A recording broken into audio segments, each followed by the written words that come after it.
Hey, Brick-and-mortar retailer, have you ever looked at your sales numbers and wondered why you still can't pay the bills? Just last week, I was talking to one of my clients, David, and he had made over 3.5 grand in his store in sales. And David has a shoe shop, but only $1,800 hit his bank account. If that sounds familiar, this video is for you.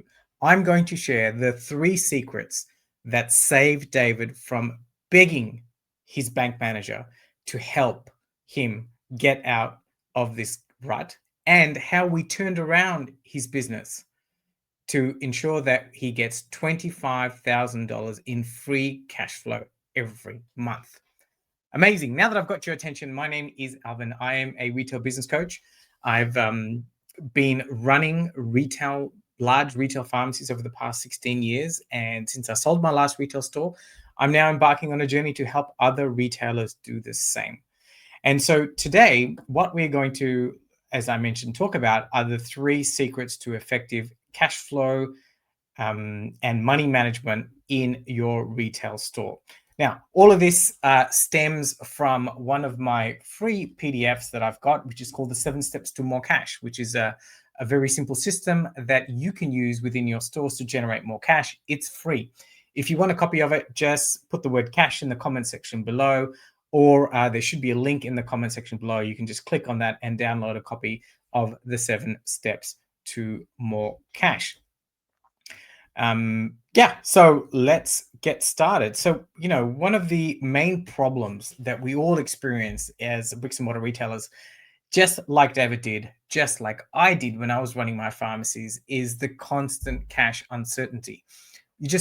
If you're really working on improving your sales and you're humming in all cylinders within your store, you kind of get this uncertain feeling that you never know if you'll have enough money tomorrow or the end of the month to actually pay your suppliers, pay your bills, pay your team, and worstly, pay yourself. And that uncertainty can be so overwhelming. It makes it really, really challenging for you to plan ahead for the future. And look, who wants a constant worry on their back? It sucks. It doesn't make for running a really productive store, and it doesn't leverage your time, doesn't leverage your freedom. So it's the worst thing to do.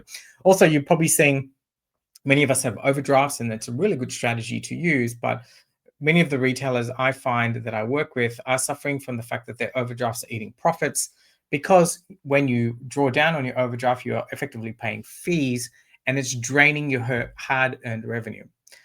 So overdrafts are a great tool, but we can get so much better in managing our cash flow so that we don't need to call on our overdraft, or we call on it when we need to and immediately pay it back. But that's a topic for another time. And another problem is that for many of us, if you're watching this, you're like me, you're a growth-minded retailer.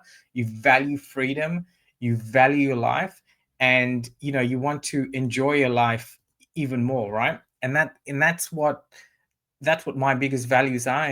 And for me, when it came to the fact that when I was running my businesses, I had a few stores at one time, I was missing out on growth opportunities, right? And I was unable to invest when the right moment arrived, because there were opportunities everywhere. For instance, as you know, in retail, there is a new seasonal stock coming in. There's something that's being advertised that's really hip, and you want to be able to cash in on that and help your customers at the same time and your clients.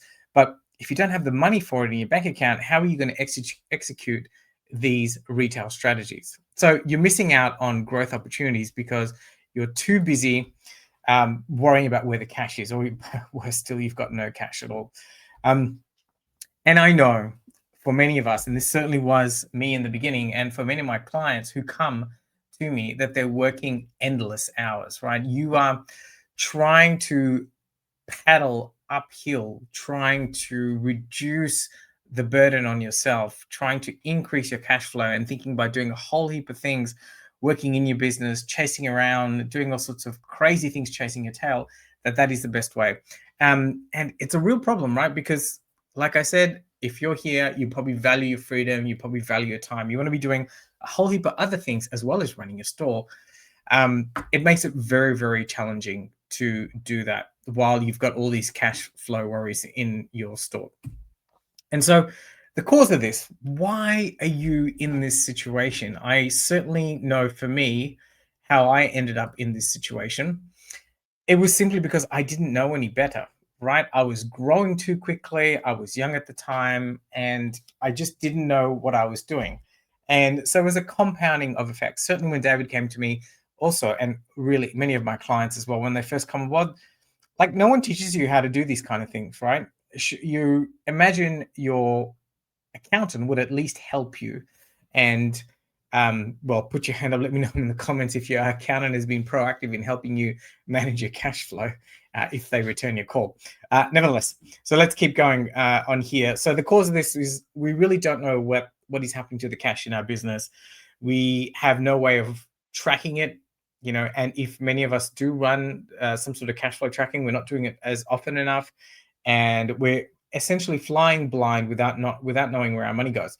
Also, another cause of this is, hey, we're in retail, right? And inventory is one of our bread and butters. Like we need to invest in stock slash inventory to sell that to get revenue and get our profits. And I know this happened to me, and I'm sure it doesn't happen to you in your store, but it always happened to me.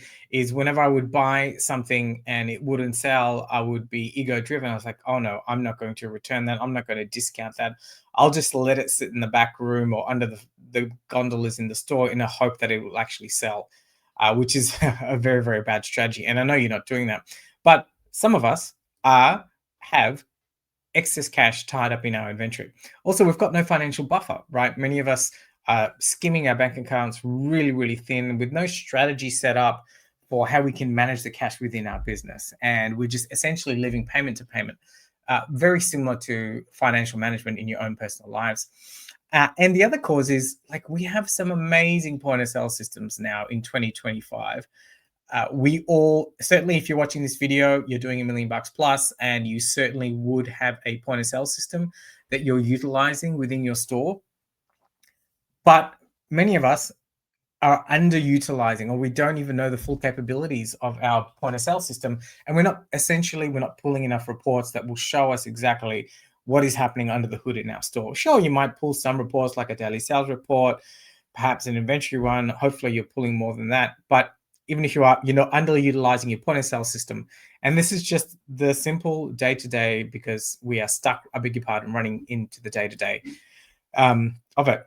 But if we get this right, like this is what happens when you get this right. You can be like David, and you can be like how I was in the beginning. You'll get full a clarity of the numbers in your business. You've got complete financial clarity of exactly what is hitting your bank account, when it's hitting your bank account, how much to expect, what's going to happen at the end of the month, what's going to happen in 12 weeks time. And so success should be looking like that. It's like that peace of mind that comes along with knowing exactly where your numbers are, where the cash flow is going. And as a result of this, you'll be able to pay your suppliers on time, right? Everybody hates being chased up by suppliers. You'll be able to then be privy to the latest discounts, because that is how it works, right? If you start to support your supplier properly or your wholesaler, they will come to you with deals, unit buy parcel deals, exclusive lines, so on and so forth. So if you continue to maintain that great relationship with your supplier, you'll be privy to more deals. Not only will you be able to pay your suppliers on time, you'll be able to pay your team members, which is so, so important. You're going to become more confident with your growth decisions. And what exactly do I mean by that?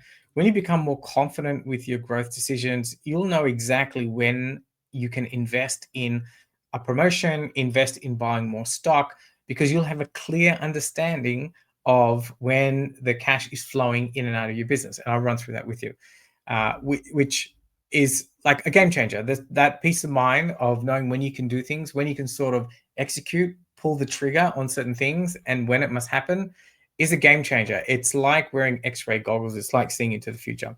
And of course, you want to be able to spend more time. So this is what it's all about. This is a strategy that you can use to leverage yourself out of the day-to-day, and understanding the flow of cash, managing the cash flow and the money within your store is so, so important. Right. So here's what you need to do, the roadmap on what you need. And I'll run through the 3 basic things that you need to do within your store. Remember, like I mentioned, this is part of the 7 Steps to More Cash, which is my free system on how you can improve cash flow in your store. If you want a copy of it, just make sure you put the word cash in the comments section below, or there is actually a link for you to download the PDF. You can just click on that as well. Either way, it'll both work. Alrighty, let's keep rocking and rolling. So here's what you need to do. And essentially, it's you need to start understanding the flow of cash through your store, through your business. You need to track your cash flow, come up with a system that is going to be easy to follow, that you are going to follow, and that cuts out all the nonsense, right? And you need to be able to track it weekly. You need to monitor every penny that goes in and out of your store. Now, why weekly? Why can't I do it monthly? Sure, your accountant will do it monthly, maybe every quarterly, but really for you to get a deep understanding, a good grip of what is happening in your store, I highly recommend you do it weekly. Excuse me. You all know, if you're a retail store owner, which you are, that the weeks ebb and flow, the seasons ebb and flow within our stores, and with all the kerfuffle that's happening on in the marketplace at the moment, you need to stay on top of your game, and it doesn't take a lot of time just by tracking your cash flow weekly. We have systems and processes that allow you to uh, simplify this procedure. And speaking of simple, you want to use simple tools, right? Yes, I know you may have a point of sale system that integrates with your accounting system. You may have some fancy software on top of that, but for many of us, I feel, and this is what I did and still do today in my businesses, is to track it weekly using very, very simple spreadsheets and very Google Excel or Google Sheets. Keep it really simple. Start simple, and then I'm sure you can upgrade to what your point of sale system does if it connects with your bank account, or perhaps your accounting system if it's linked with your bank account, Zero, MyOb, etc., Sage. So you can do all that, but please, in the beginning, if this is new to you, I would highly recommend that you start using something like Google Sheets or Google Excel. One of the keys to doing this is to do it yourself. Many of us like to outsource this, and great for many of my clients. This is something that we start to outsource later on. When I say outsource, you might give it to your bookkeeper if you have one within your store, or a retail manager if you trust them with your bank account. But initially, I want you to do it yourself, because this will give you a really, really good idea of what is happening under the hood, and you can see firsthand. And man, when I did this the first time, my business coach, one of my first business coaches, Casey, when he got me to do this, it literally blew my mind. Like, I could not believe it, because as you know, what gets measured gets managed. So all of a sudden, because I'm simply taking the data and writing in my spreadsheet, everything opened up to me and what was happening under the hood of my business. I was walking around the store on a whole different level with a higher level of insight. And one of the keys to this is focus on the bank deposits, right? So don't focus on what's happening in your point of sale, which is, you should be recording things from your point of sale in some sort of management report. But excuse me, what we're doing here is tracking cash flow. So this is real-time cash that's coming into your bank account. So you've all got internet banking. You can all log in on a Monday morning or a Sunday night and see what deposits have gone in over the past 7 days. And that's key, because what we are looking at is cash. And yes, you need to do the right thing. So many retailers and store owners I speak to are doing naughty things under the table. You need to stop all that. You need to make sure that everything goes in the business. You keep everything above board to help manage your cash flow. This has so many other repercussions when you start to do this, right? I know it is in many of us like to just take money under the table, but you're really robbing yourself short when it comes down to selling your business and how your business looks on paper. But that's a discussion that I've got many videos on. You can have a look on it. So once you've got all this, and once you're starting to track your cash flow, the next thing is then you can start to project your cash flow 12 weeks ahead. And this is where everything just goes bananas, right? Because all of a sudden you can start to see into the future. Once you've got a good 12 weeks of history, so you need to track it for 12 weeks, you've got this nice spreadsheet, you can see your numbers, then you can start to do fun stuff, because 12 weeks is a good amount of time. You can start to see the ebbs and flows. You get cycles within your business. You get to understand it a little bit better. And then you can accurately predict out. So when I say project 12 weeks, you can do fun things like, okay, so we know the sales are going to be coming in. We know these are some of our fixed expenses because you'll be recording this. what would happen if we spend an extra 5 grand buying this new hot stock that's being advertised on TikTok and we keep it in our store? And then you can have a look at that. Okay, in month 3, we're going to buy this. It's going to cost us 5K. What is it? What does that cash flow look like? How does that impact the business if we invest in this? Are we better off coming up with another strategy to get this? Can we? Yeah, and then it forces you to start thinking about things. Okay, I'm not going to drop the immediate 5 grand cash. Perhaps I could use my overdraft if I'm really smart. Perhaps I can negotiate better supplier terms and pay 60, 70 days later.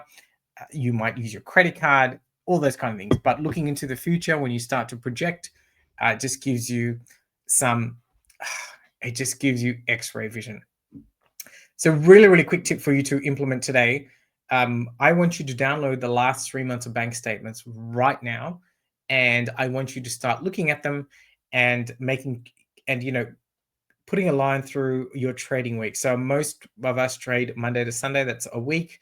So I would just put gaps and just start totaling up the credits and the debits from your bank statement and break them up into weekly blocks, Monday to Sunday. That's a week. Yeah, do that. And so just remember, I want to reiterate, a common mistake that I see my clients making is that your sales report don't equal your bank reality, right? So what we're looking for is the reality of what is happening in your bank account, and that is the cash in your business. That's the first thing you need to do. That's what we did for David to get him out of this mess that he was stuck in. So I spoke a little bit about projecting your cash flow. You need to project it out 12 weeks forward, record in and out every expected payment and expense. And then you can actually, once you've projected it out, you will need to start to compare the actual versus forecast. Now, this is a really, really important exercise because actual versus forecast. Now, you're starting to sound like a very sophisticated investor, which is what you are. You are a sophisticated business investor, not just a retailer. And when you start to compare actual and forecast, okay, it sounds very complicated, but it's not really. All you're doing is you've projected out 12 weeks, and then you've just started, obviously, you're recording it every week, and you can start to see, oh, how do we go compared to the forecast? And then you can start to make micro adjustments. And those micro adjustments happen because you're now starting to understand a lot better why there are variances in your cash flow, right? Like what exactly happened. And all of this sleuthy stuff, it's not crazy stuff, right? It's just asking your team a few questions. Perhaps you're asking yourself a few questions, digging in a little bit deeper. But all this digging and stuff will help you later on in really understanding what's happening under the hood in the business. And then from there, we can adjust and plan weekly. And this gives you so much power, so much predictability, so much, what's the word I'm looking for? So much insight, right? You're just going to be a machine because you'll be able to really, really know what happens under the hood of your business. And I guarantee you there are so many retailers / even regular business owners that don't do this. And the financial clarity that you will experience will be second to none. So here's what I want you to do. Once you've started to, you should have, well, you will, you printed out your bank statements for the past 12 weeks. You're going to enter them into some sort of system. And then you're going to then use those past weeks to forecast the next 12 weeks, right? The big mistake that people make is they ignore the variances. So you never, ever, ever ignore the variances between the forecast and the actual. Really dig deep into what is happening under the business. Ask those questions. Try and figure out what's happening, because that is one way on how you stop the leaks that are happening within your store.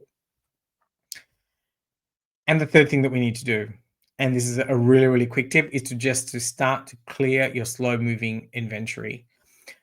Many of us have point of sale systems. We should be using them, right? And all point of sale systems will show us how to identify dead stock. You run an aging stock report, dead stock report, whatever it's called. You need to let go of your ego. I'm notorious for doing that. When I had my stores, like I mentioned in the beginning, I would buy stuff and then it wouldn't sell. I would just leave it there, hoping that it would sell because I didn't want to upset me.